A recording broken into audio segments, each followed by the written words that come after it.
यदि आप असफल होने लगें दोस्तों, तो उस वक्त को कभी मत भूलिएगा जब आप सफल हुआ करते थे। और जब आप सफल होने लगें तब आपको उस वक्त को नहीं भूलना चाहिए जब आप असफल हुआ करते थे, क्योंकि दोनों ही परिस्थितियां, सफलता सर चढ़ के नाचती है तो असफलता का भी अपना दर्द एक अलग ही होता है। ये दोनों ही चीज़ें हमारे जीवन में बहुत महत्वपूर्ण रोल अदा करती हैं। यदि हम इन दोनों को बैलेंस कर ले गए तो फिर हमें कोई समस्या महसूस नहीं होती। हम आज बात कर रहे हैं मिथुन राशि के लिए 15 जून से लेकर 15 जुलाई तक का गोचर, ये जो ट्रांजिट हुए हैं किस प्रकार से आपके लिए होने वाला है, आपको कहाँ पर सावधानी बरतने की आवश्यकता है, कहाँ पर आप इस ट्रांजिट से लाभ उठा सकते हैं। जी नमस्कार दोस्तों, कैसे हैं आप सभी। मैं आपका ज्योतिष मित्र श्लोक वर्मा आपके अपने चैनल श्री हनुमंत कृपा में आपका हार्दिक स्वागत करता हूं, अभिनंदन करता हूं। साथ ही अपने बड़े भैया श्री हनुमान जी से करबद्ध निवेदन करता हूं कि अपने हनुमत कृपा परिवार के सभी सदस्यों को, नए जुड़ने वाले सभी सदस्यों को सुख समृद्धि प्रदान करें, उन्हें उनके कार्यों में आशातीत सफलता प्रदान करें। दोस्तों, ये जो मेरे पीछे आप 3 का लिखा हुआ अंक देख रहे हैं, ये इस बात को दिखाता है कि या तो आपकी राशि मिथुन है या फिर आपकी लग्न मिथुन है। हम आपके बारे में आज बहुत सारी चर्चा करने वाले हैं और उन सभी लोगों से मेरी करबद्ध अपील जो वो ये सोचते हैं कि यहाँ पर उन्हें कोई अरबपति करोड़पति बनाने का नुस्खा में जो मिलने वाला है, क्षमा चाहूँगा मैं, ये वीडियो आपके लिए नहीं है, स्किप कर दें, आगे बढ़ जाएं, है ना।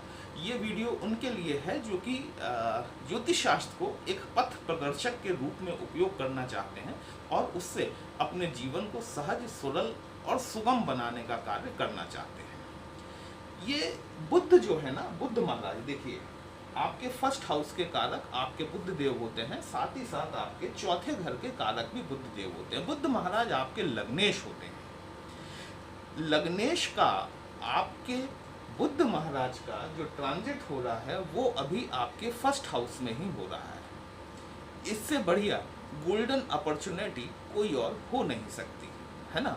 क्योंकि जब बुद्ध महाराज, जब लग्नेश का अपने ही घर में आगमन होता है ना, देखिए ये जो फर्स्ट हाउस होता है ये आपकी पर्सनालिटी को दिखाता है, आपके तेज को दिखाता है, आपके व्यक्तित्व को दिखाता है, आपकी बोलचाल को दिखाता है, आपकी कहना चाहिए कि एक ओवरऑल जो आपके कैरेक्टरिस्टिक्स हैं उनको दिखाने का काम आपका फर्स्ट हाउस करता है। और जब फर्स्ट हाउस में ही फर्स्ट हाउस का मालिक आके बैठ जाए तो फिर जीवन में जितने परिवर्तन हो सकते हैं ना, ज़्यादातर पॉजिटिव ही होते हैं यदि आपकी दशा अंतरदशा सही चल रही है तो।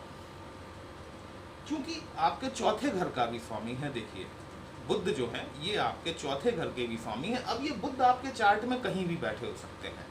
यहाँ मैं जो आपसे बात कर रहा हूँ, यहाँ मैं बात कर रहा हूँ कि बुद्ध आपके चौथे घर के स्वामी हैं और लगन के स्वामी हैं। अब बुद्ध की स्थिति क्या है, वो किन नक्षत्रों में जाकर बैठे हुए हैं, आपके लिए अच्छे हैं या खराब हैं, ये चीज़ एक अलग हो जाती है।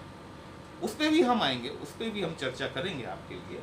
तो ये सुख भाव में बढ़ोतरी करने वाले हैं, आपके माता के सुखों में, आपके भौतिक सुख संसाधनों में आपको वृद्धि देखने के लिए अवश्य मिलने वाली है।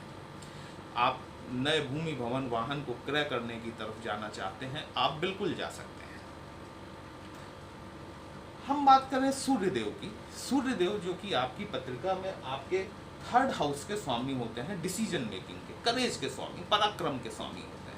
फिलहाल की परिस्थितियों में आपकी पत्रिका में आपके 12वें भाव में गोचर कर रहे हैं। यद्यपि उनके 12वां भाव शुक्र का भाव होता है, लेकिन 12वें भाव में आकर कोई भी प्लैनेट जो है वो अपने आप को उतना कंफर्टेबल फील नहीं कर पाता।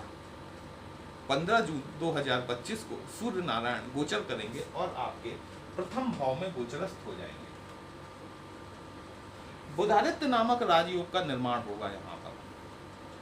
ये बुधादित्य राजयोग के चलते हुए बुद्ध की स्थिति अस्त की हो जाएगी, याद रखिएगा। गुरुदेव बृहस्पति ऑलरेडी अस्त हो चुके हैं। 10 तारीख को, 10 जून 2025 को 7:30 बजे गुरुदेव बृहस्पति अस्त हो गए हैं और सूर्य नारायण जब आपके फर्स्ट हाउस में आएंगे तब बुध देव भी अस्त हो जाएंगे। जब भी कोई प्लैनेट अस्त का होता है ना, वो अपना पूर्ण प्रभाव नहीं दिखा पाता। और सूर्य और बुध तो लगभग हमेशा साथ साथ ही चलते हैं। बुध हमेशा 99.99 पत्रियों में अस्त की स्थिति में ही देखने के लिए मिलते हैं। हर आदमी कहता है कि साहब मेरी पत्री में राजयोग बना हुआ है बुधादित्य, लेकिन उसका मुझे फल नहीं मिल पा रहा। एक तो आपकी दशा नहीं चल रही है, दूसरी चीज ये कि जो आपका जो बुध है वो अस्त है। अस्त प्लैनेट गोचर में भी अपना उतना प्रभाव नहीं दिखा पाता जितने के लिए वह जाना जाता है। आप सूर्य को जिस प्रकार से भी जल चढ़ाते हैं आप चढ़ाइए, उसमें एक चावल के दाने के बराबर यदि आप कपूर मिलाना शुरू कर देते हैं, आपकी पत्रिका का बना हुआ बुधादित्य योग आपको लाभ देना शुरू कर देगा। गुरु अस्त हैं, क्या करना चाहिए? देखिए बहुत सारे बच्चे इस दौरान पैदा होंगे। गुरु 27 दिनों तक अस्त की स्थिति में रहने वाले हैं। जो बच्चे पैदा होंगे उनके चार्ट में बुध भी अस्त मिलेगा, उनके चार्ट में गुरु महाराज भी अस्त मिलेंगे। सूर्य को अर्घ देना नितांत आवश्यक है। उस अर्घ में चावल के दाने के बराबर कपूर का टुकड़ा और जरा सी हल्दी मिलाकर यदि आप सूर्य नारायण को अर्घ देना शुरू करते हैं, ये जो अस्त का दोष बना हुआ है, फल नहीं मिल पाएगा, वो फल मिलना शुरू हो जाएगा। इतना सा कार्य आपको करना चाहिए।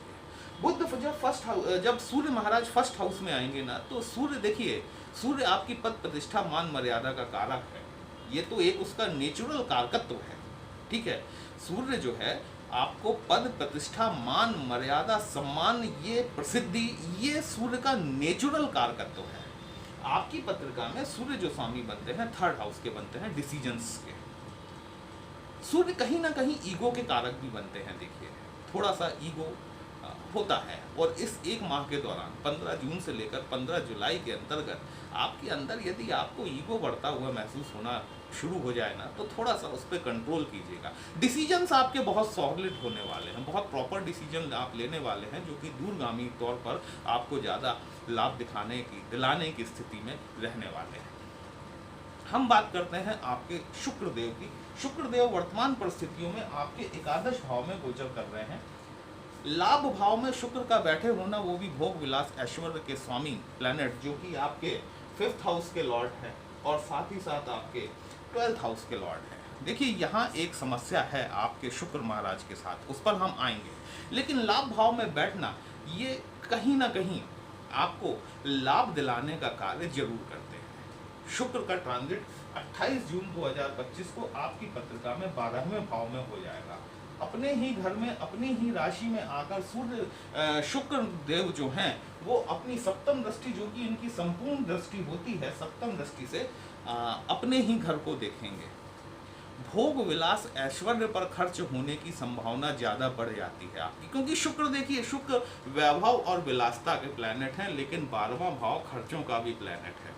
कहीं ना कहीं संतान के ऊपर आप खर्च करते हुए दिखाई देते हैं। संतान के लिए कोई उनके मनोरंजन के साधन खरीदते हुए, कोई गैजेट्स खरीदते हुए, या फिर अपने जीवन साथी के लिए कहीं टूर पे जाते हुए, कहीं यात्रा पर जाते हुए आप मुझे 15 जून से लेकर 15 जुलाई के बीच में ये स्थितियों का निर्माण होता हुआ दिखाई देता है।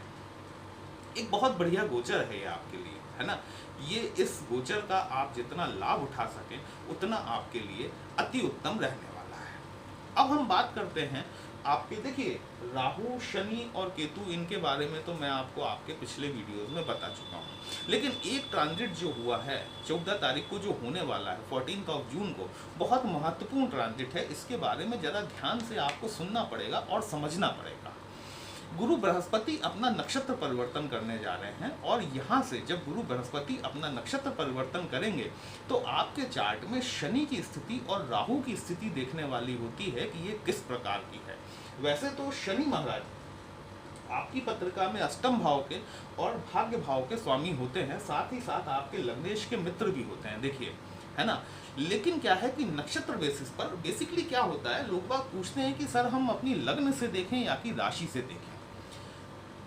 जब आपका जन्म हुआ उस समय ब्रह्मांड में, पूर्वी मंडल में जो लग्न उदित हो रही थी वही आपकी लग्न मानी जाती है। उस समय आपकी लग्न मिथुन थी और आपका चंद्रमा किसी भी राशि में बैठा हो सकता है। तो आपके जीवन की जो मोटी मोटी चीज़ें होती ना 80 to 85% जो भी कुछ होता है वो सब आपके लग्न पर बेस्ड होता है। आपकी दशा, अंतरदशा, षटबल, भावबल, जितने भी एस्ट्रोलॉजी से रिलेटेड जुड़े हुए जो चार्ट्स होते हैं वो सभी आपकी लग्न पर आधारित होते हैं दोस्तों। तो लग्न का जो ट्रांजिट होता है वो बहुत महत्वपूर्ण होता है। गोचर में जो प्लैनेट आपको जिस हिसाब से फल देने, क्योंकि जब आपका जन्म हुआ उस समय जो प्लैनेट जिस नक्षत्र में बैठा हुआ था जीवन पर्यंत वो आपको सबसे पहला प्रभाव उसी नक्षत्र का देने वाला है। तो यहाँ पर शनि की स्थिति ये देखना अनिवार्य हो जाती है कि आपके जन्म के समय में शनि महाराज किन परिस्थितियों में बैठे हुए थे। और शनिवत राहु तो कहा ही जाता है। जिस प्रकार से शनि महाराज आपकी पत्रिका में है ठीक उसी प्रकार से राहु देव को भी कार्य करना है। राहु देव का गोचर आपकी पत्रिका में आपके भाग्य भाव में हो रहा है, वहीं शनि देव का गोचर आपकी पत्रिका में दशम भाव में हो रहा है, कार्य क्षेत्र में हो रहा है। गुरु का राहु के नक्षत्र में जो परिवर्तन हो रहा है, नक्षत्र का नाम आद्रा नक्षत्र है। डिस्ट्रक्टिव कंस्ट्रक्शन को दिखाता है ये नक्षत्र। जिंदगी में कई सारी ऐसी चीजें जो अब आपके लिए वैल्यूएबल नहीं रही। वो हो सकता है कि कोई आपका रिलेशन हो, वो हो सकता है कोई प्रोफेशन हो सकता है कि आपका जॉब हो, कोई ना कोई ऐसी चीज जिसको कि छोड़कर आप आगे बढ़ जाना चाहते हैं। क्योंकि आद्रा नक्षत्र जो है ना ये इसी चीज को दिखाने वाला है। आप जीवन में एक बड़ा कठोर निर्णय लेने की स्थिति में आगे बढ़ने वाले हैं और आद्रा नक्षत्र सीधी सीधी से इसी चीज को रिफ्लेक्ट करता है, रिप्रेजेंट करता है कि आप जो जीवन में कुछ ऐसी चीजें जिनका कि अब आपके जीवन में कोई वैल्यू नहीं बची, आप ये सोचते हैं कि ये चीज मेरे साथ रहे या न रहे, भले वो चाहे कुछ भी हो, भले वो कोई रिलेशन ही क्यों ना हो, भले आपकी कोई दोस्ती यारी ही क्यों ना हो, आप उस चीज को परमानेंटली छोड़कर नई खोज में निकल सकते हैं, आगे की तरफ बढ़ सकते हैं। डिस्ट्रक्टिव कंस्ट्रक्शन पूरी तरीके से खत्म करके और फिर चीजों का पुनर्निर्माण करना, ये इस आद्रा नक्षत्र की विशेषता होती है। तो ये गुरु का जो परिवर्तन है ये लगभग 2 माह के लिए रहेगा आपके आद्रा नक्षत्र में, 60 दिनों के लिए। और ये 60 दिन जो हैं ये 60 दिन आपके दिशा और दशा दोनों बदलने वाले हो सकते हैं। क्योंकि इस समय जो भी आपको निर्णय लेना है ना, बहुत समझबूझ के साथ में और बहुत सोच समझ के निर्णय लेना है। देखिए राहु गुरु के नक्षत्र में ऑलरेडी चल रहे हैं। राहु गुरु को करप्ट करने का कार्य करता है, ठीक है। तो अभी तक क्या था कि राहु गुरु के नक्षत्र में चल रहे थे, कहीं ना कहीं राहु के डिसीजन कुछ गलत, क्योंकि राहु एक विजन है, एक इल्यूजन है, भ्रम है, मायाजाल है। लेकिन अब जब गुरु का राहु के नक्षत्र में ट्रांजिट होगा तो कहीं ना कहीं आपको ये देखने के लिए जरूर मिलेगा कि अब जो आप जो डिसीजन लेने वाले हैं, साथ में ये जो आपके प्लैनेट्स हैं ये भी आपको मदद करने वाले हैं। देखिए सूर्य नारायण जो आपके फर्स्ट हाउस में बैठे हुए हैं, बुध देव आपके फर्स्ट हाउस में बैठे हुए हैं, गुरुदेव बृहस्पति आपके फर्स्ट हाउस में बैठे हुए हैं। माफ कीजिएगा, लाइट चली गई थी। तो ये जो प्लैनेट्स आपके लिए, आपके सपोर्ट के लिए बैठे हुए हैं ना, ये आपके डिसीजन को स्ट्रॉन्ग बनाने का काम जरूर करेंगे। और आप इस दौरान, इन 60 दिनों के दौरान बहुत बड़े और कठोर निर्णय अपनी ज़िंदगी के बारे में लेने वाले हैं। ये तो हो गई एक और महत्वपूर्ण बात पे हम चर्चा कर लेते हैं। देखिए आपने नॉर्मली एक वर्ड सुना होगा मार्केश, है ना। मैं हर वीडियो में थोड़ा थोड़ा एक्सप्लेन करता चल रहा हूँ ताकि जो लोग अगर कुछ एस्ट्रोलॉजी में सीखना भी चाह रहे हों तो वो उन्हें सीखने में थोड़ी सी आसानी रहे। बड़ी कॉमन सी चीज़ें हैं, कॉमन सी चीज़ों से शुरुआत कर रहा हूँ, धीमे धीमे अपन फिर टफ चीज़ों पर भी आते जाएंगे। आपकी पत्रिका में जो आपका 2nd हाउस होता है, ये 3rd house, 7th house, 11th house, 12th house और हाँ ये 8th हाउस, ये जो भाव होते हैं ना ये मारक भावों की श्रेणी में आते हैं। कई बार कुछ प्लैनेट्स नक्षत्र बेसिस पर आपके लिए मार्केश बनते हैं, उसे हम कंडीशनल मार्केश कहते हैं, है ना। लेकिन जो प्लैनेट इन भावों के स्वामी होते हैं वह भी आपके लिए मार्केश का काम करते हैं। यदि देखा जाए तो 2nd हाउस में बैठा हुआ चंद्रमा, मतलब यहाँ पर चंद्रमा की कैंसर साइन आती है। आपने देखा होगा जिन जातकों की भी बुध में चंद्रमा की अंतर्दशा चल रही है वो इस चीज को बता सकते हैं कि उनके साथ में क्या क्या चीजें घटित हो रही हैं। मतलब जो अनएक्सपेक्टेड चीजें होती है ना, मार्केश की जब अंतर्दशा चलती है ना दोस्तों, वो प्लेनेट कोई भी हो सकता है, ठीक है। यहाँ हम चंद्रमा की बात कर रहे हैं क्योंकि चंद्रमा आपके लिए मार्केश है। तो इस अंतरदशा में जो है आदमी को फाइनेंशियली, इमोशनली डिफेमिंग हो जाना, ओवरऑल यदि देखा जाए तो आदमी की धज्जियां उड़ जाना, मार्केश की अंतरदशा में ये देखने के लिए आपको जरूर मिलता है। तो यदि आपकी बुध में चंद्रमा की अंतरदशा चल रही है, आपको चंद्रमा के मंत्रों का जाप करना विद संकल्प जरूरी है कि अपने चंद्रमा की शांति के लिए चंद्रमा के मंत्रों का जाप कर रहा हूँ। इस तरीके से संकल्प लेके अपना नाम बोलिए, गोत्र बोलिए, पिता का नाम बोलिए, स्थान का नाम बोलिए और चंद्रमा के मंत्रों का जाप ओम शाम शीम शोम सा चंद्रम से नमः, इस मंत्र का जाप करना आपके लिए नितांत आवश्यक है। और यदि देखा जाए तो बुध में गुरु की दशा भी कोई ज़्यादा विशेष अच्छी नहीं जाती, क्योंकि गुरु बृहस्पति आपके सप्तम भाव के स्वामी होते हैं। सप्तम भाव के स्वामी होने के साथ साथ आपके चतुर्थ भाव के दशम भाव के स्वामी भी होते हैं। तो बृहस्पति की स्थिति यहाँ पर बादकेश की हो जाती है। लेकिन यदि आपकी बुध की दशा चल रही है और बुध की दशा में यदि चंद्रमा का अंतर या गुरु का अंतर चल रहा है, तो आप इन परेशानियों को बहुत अच्छे ढंग से समझ सकते हैं जो मैं कहना चाह रहा हूँ। अच्छा है, उम्मीद है वीडियो आपको अच्छा लगा होगा। कहीं भी अच्छा लगा हो अपने इस चैनल को लाइक, शेयर और सब्सक्राइब जरूर कर लीजिएगा। यदि हमसे पत्रिका का विश्लेषण कराना चाहते हैं, हमारा व्हाट्सएप नंबर थंबनेल में दिया गया है दोस्तों। पर्सनल कंसल्टेशन पेड होता है, एक छोटी सी फीस आपको पे करनी होती है। आपकी समस्या का उचित समाधान हमारे द्वारा करने का प्रयास जरूर किया जाता है। चलिए फिर मिलते हैं, तब तक के लिए जय श्री राम।